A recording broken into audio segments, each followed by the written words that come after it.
Hey guys, so I thought I would do a video today because I haven't been really up with my videos lately. The last two videos were a lot of drama, and I have some more to tell you, but not right off. I'm not gonna say anything right off right now because I want to be more positive as much as I can.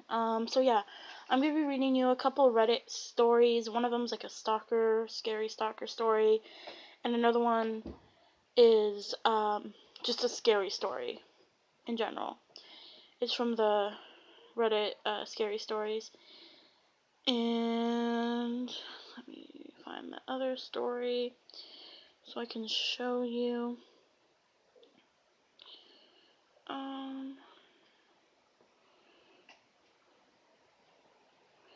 Yeah, let's see.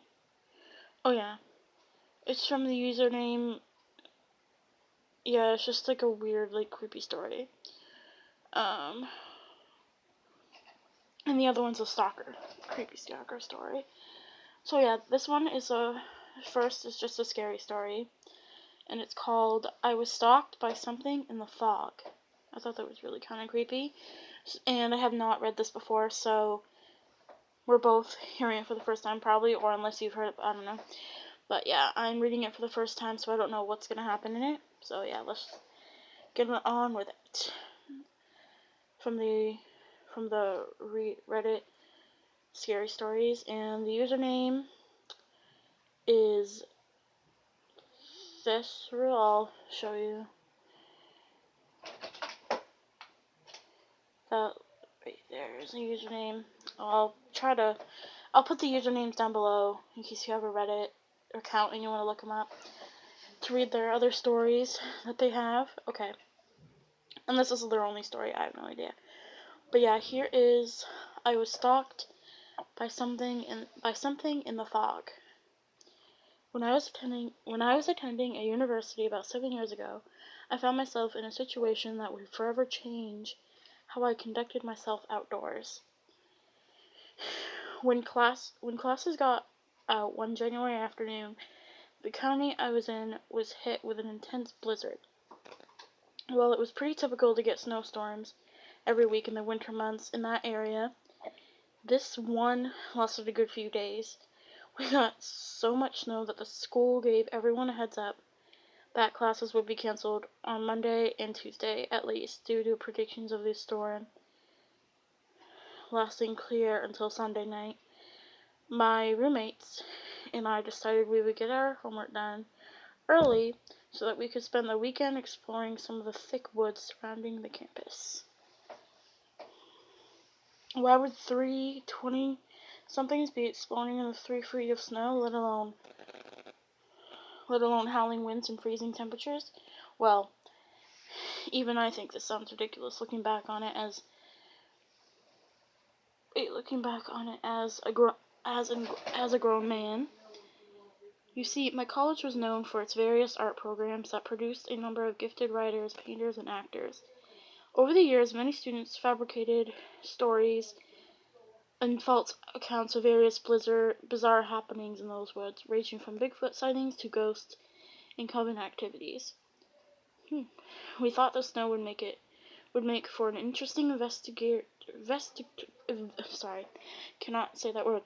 investigatory experience, so to speak. I figured that if there was indeed some supernatural phenomenon going on in the woods, we would see things like disturbances in the snow and the natural silence of almost no one being outside in the winter terrain meant that we would hear all sorts of strange noises with no commotion to obscure them. I was generally a reasoner of my group, so no one argued with me. We packed some basic supplies in one of my hiking packs and left just a few minutes shy of noon. Long story short, we accessed the woods from a little-known entrance about 50 meters from the parking lot behind the liberal arts lecture building, and hiked about 2 kilometers into the woods. The scenery was stunningly gorgeous, with the evergreen pines and invasive maple trees, saturated with white dusting and snow covering every inch of the forest floor, sometimes high enough to completely conceal the underlying shrubbery. Despite this, the area was rather unspectacular, with only the odd squirrel hopping about in complete silence. Eventually, we decided to hike down to a shallow stream that students referred to as Finger Creek, so nicknamed for the many students and local residents who would fly fish for brook trout in it during the spring months.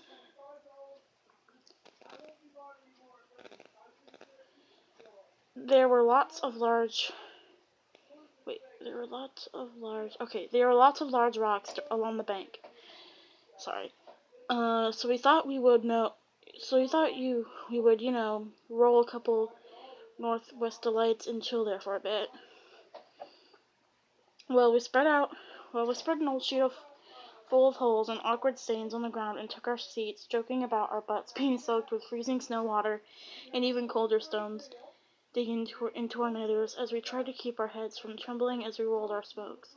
Suddenly a dense fog consumed the Raven, and it became hard to see anything further than around a dozen meters from either direction of our blanket. Well, this happened quite fast. It wasn't exactly unusual to us. After all, we were next to a river with snow piling up.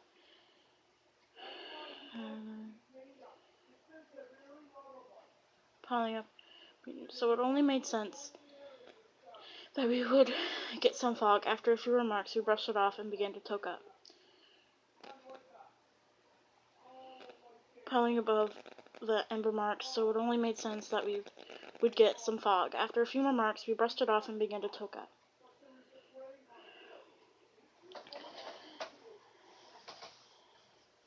Okay. Afterwards, the fog seemed thicker than before, and as it was nearing the 3 o'clock in the afternoon by this point, we decided to head back before the sun would begin to set, thus dropping the temperature and running the risk of our soaking pants freezing to our junk. Okay. We balled up the sheet, put it back in the backpack, and began to head back. Well, we got lost. We used a fallen tree as a trail marker on the way down to the river, but we actually walked past a tree that happened to have also fallen a few dozen strides, so that the one we noted in the spring, this would not have been a big deal, but given the sheer amount of snow everywhere, combined with the fog, we could not really tell which way we were headed. My friends started to bicker amongst themselves while I attempted to get us out of there. Eventually, I decided I needed a cigarette to relax and gain focus, especially given that it was now nearly 4 o'clock and the sun was beginning to set. I stepped under a tree and, upon sparking my Zippo, I noticed that the tree I was under had a bunch of weird hieroglyphs and runes carved into its bark. A lot of times students would do this to trick hikers into thinking they were near some witch or ancient monster in order to scare them for fun. I didn't really pay much mind to this until I heard some footsteps peeking up from all around the tree. I called out, "Go fuck yourself," thinking it was one of my friends trying to scare me. I'm a pretty jumpy guy, honestly. At once they all called out in protest. They, in fact, seemed to be under a tree several paces in front of me, where they remained since I broke away to smoke. I felt a chill, not from the cold weather. Before replying, I heard someone stepping around. It was probably a deer or something. They made a joke about Bambi stalking me and laughed before they all fell silent with an eerie promptness. "I'm almost done with this guy," I called out, motioning to crush a cigarette butt in the snow, before I was halted by one of my friends via a quiet, drawn-out, "Shh, wait, I got the same chill again." I remained faithful, quietly standing there as if waiting for the infantryman to give the signal to push on. I then heard another step. This time it was a little heavier, like a foot intentionally pushing all the way through the snow to meet the frozen ground underneath.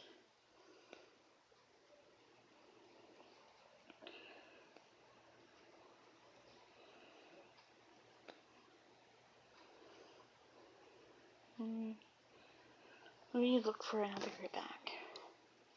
Hey guys, so I got it. Alright. A moment later, I heard the sound of rapid footsteps go straight past me, picking up in speed as I grew audibly fainter.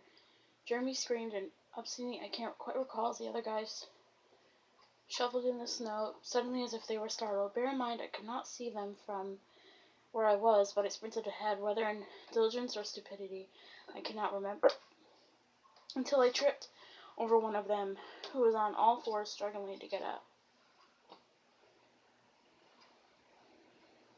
What on earth? I shouted as my comrades shuffled around and got their bearings. I could not see them clearly, and I almost laughed at the sight of powdered snow all over their bodies, looking as if they got 86th from a trashy club in 1986. They were all fumbling their words, which didn't seem to improve, even as all of us returned to upright positions. Then Ron, arguably the most confident and bravest of us, straightened his glasses and sighed and spoke. I don't know what it was, but something big walked right in your direction. Well, what did it look like? I muttered. Hell if I know. I could barely see the spark of your cancer stick in this fog. All I could tell that it was dark-colored, almost like a shadow, and that it was taller than us. He waved his hand frantically over his head, as if to remind me that he was indeed the tallest of us, and he was at least 6 feet and was moving your way. It was nuts. I immediately approached this from my usual philosophical perspective. It was probably a moose. We're not supposed to get them this early in the year down here, but hey, my uncle told me about a grizzly bear on his property last summer, and he lives supposedly 200 miles away from grizzly territory. Everyone groaned inside in silent agreement that this was probably some big animal startled by our sudden screaming. At any rate, it was long gone, and we decided to use a compass app on my Android to get some road that we could then fall back to campus. About half an hour of walking in the opposite direction, we wound up just to the left of where we entered the woods. We shouted in celebration before heading back to our dorm. Later that night, just shy of midnight, I stepped out of the residence hall to have another smoke. My joints were a little stiff, so I decided to take a stroll, like an unsung hero revisiting an old battleground. I walked back to the trailhead where we took earlier, looking down as the shadowy path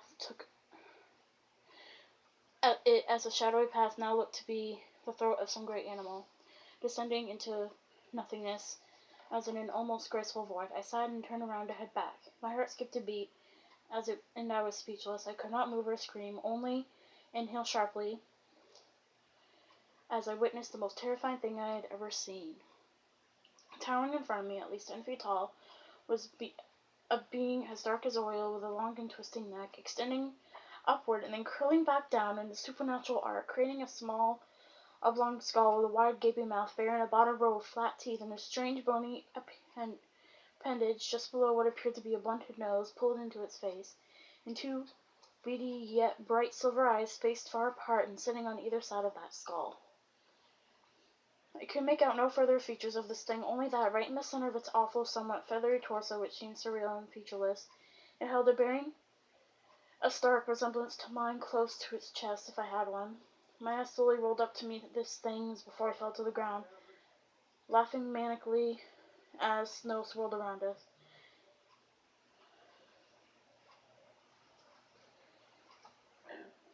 All is being dark as well, interesting.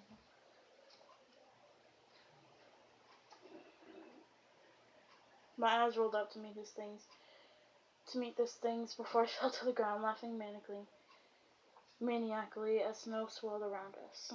The end. That is a really creepy, weird story. It's kind of bizarre, where they thought like something was in the woods, and it's kind of weird. But it's a little creepy, I thought. But yeah, let me know what you guys think. This one is a like stalker story, and this is called "Followed by a Driver Who Wanted to Murder Me." And this is from the user called Ego Death DVLS Advocate. Don't know if you can see that, but that's what it is.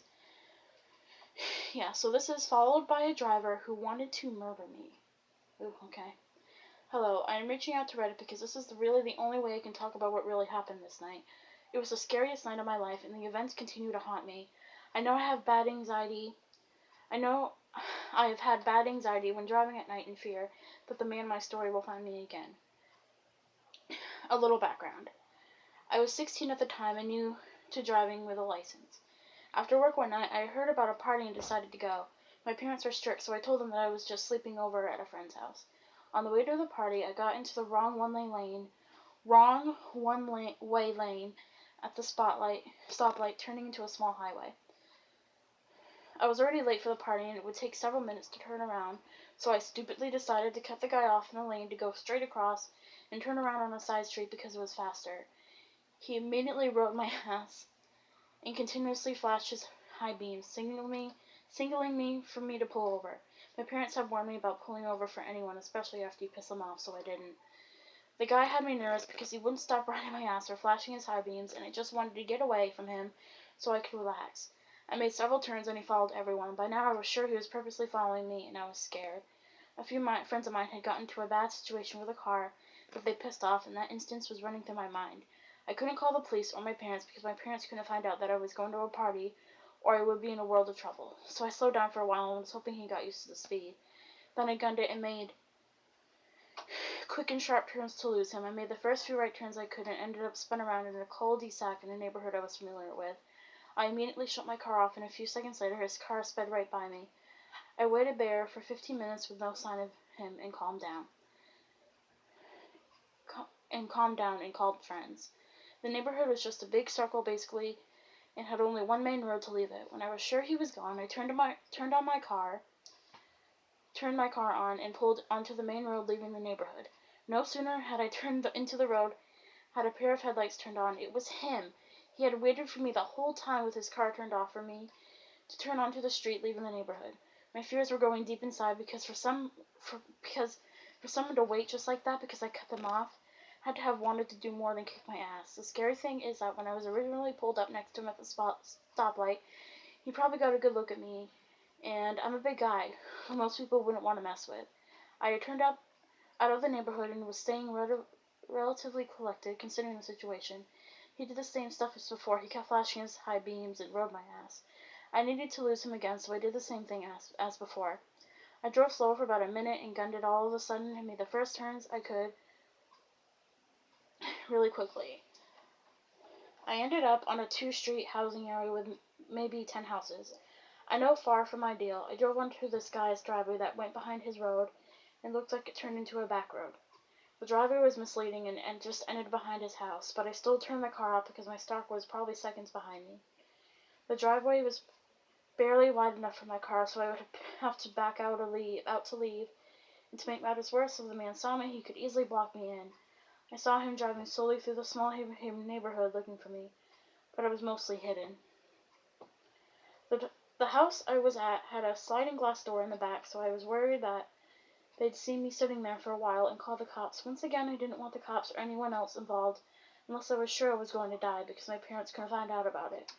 I quickly thought out my options while worrying that any second I'd see him pull in. Driving through backyards wasn't an option because there was woods behind the houses. I figured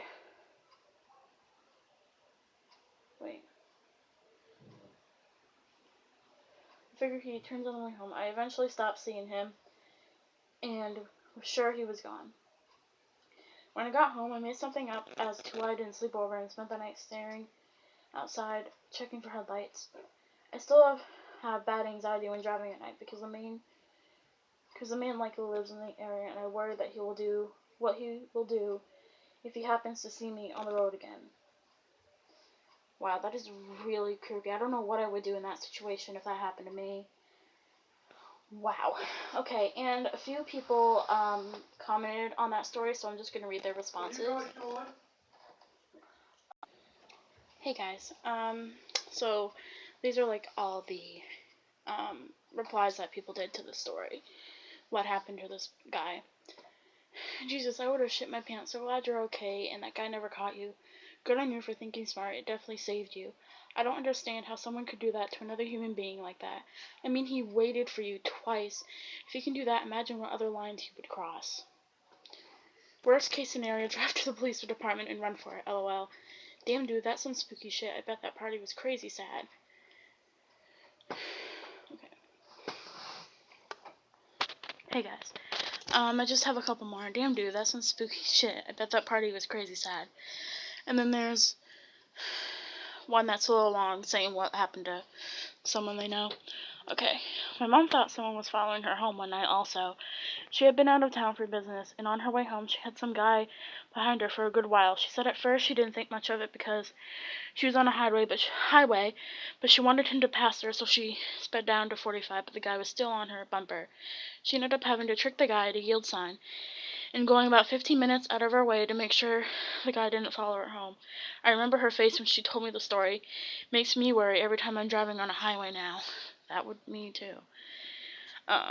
This is why I have a machete in the truck. Comes in handy for gardening too. That's all the replies. I hope you enjoyed this video. If you want me to do any more stories, let me know. Give it a thumbs up, comment down below, and I will see you in the next video as soon as I can. Bye guys.